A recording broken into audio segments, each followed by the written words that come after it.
अकबर और बीरबल की कहानी। एक शाम राजा अकबर अपने प्रिय बीरबल के साथ अपने शाही बगीचे की सैर करने के लिए निकले। वह बगीचा बहुत ही शानदार था। चारों ओर हरियाली ही हरियाली थी और फूलों की भीनी भीनी खुशबू वातावरण को और भी खूबसूरत बना रही थी।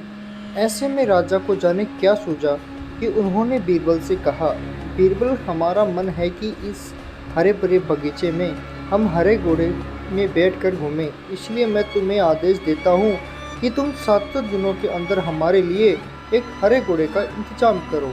वहीं अगर तुम इस आदेश को पूरा करने में असफल रहते हो तो तुम कभी भी मुझे अपनी शक्ल न दिखाना। इस बात से राजा व बीरबल दोनों वाकिफ थे कि आज तक दुनिया में हरे रंग का घोड़ा नहीं हुआ है। फिर भी राजा चाहते हैं कि बीरबल किसी बात में अपनी हार स्वीकार करे। इसी कारण उन्होंने बीरबल को ऐसा आदेश दिया। मगर बीरबल भी बहुत चालाक थे। वो भली भांति जानते थे कि राजा उनसे क्या चाहते हैं। इसीलिए वो भी घोड़ा ढूंढने का बहाना बनाकर 7 दिनों तक इधर उधर घूमते रहे।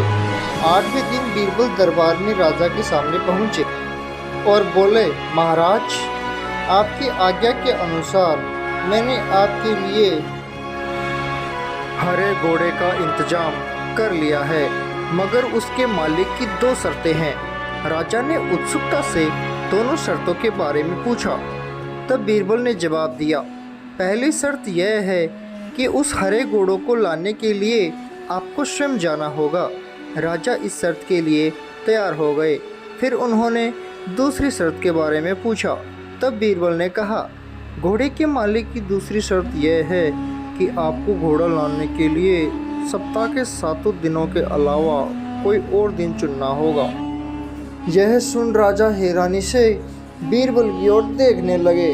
तब बीरबल ने बड़ी सहजता से जवाब दिया, महाराज, घोड़े का मालिक कहता है कि मेरे हरे रंग के खास घोड़े को लाने के लिए उसकी यह खास शर्तें तो माननी ही होंगी।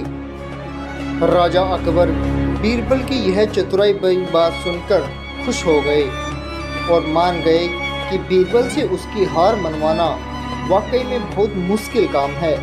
कहानी से सीख। यह कहानी हमें यह सिखाती है कि सही सूझबूझ और समझदारी के साथ नामुमकिन लगने वाले काम को भी आसानी से किया जा सकता है।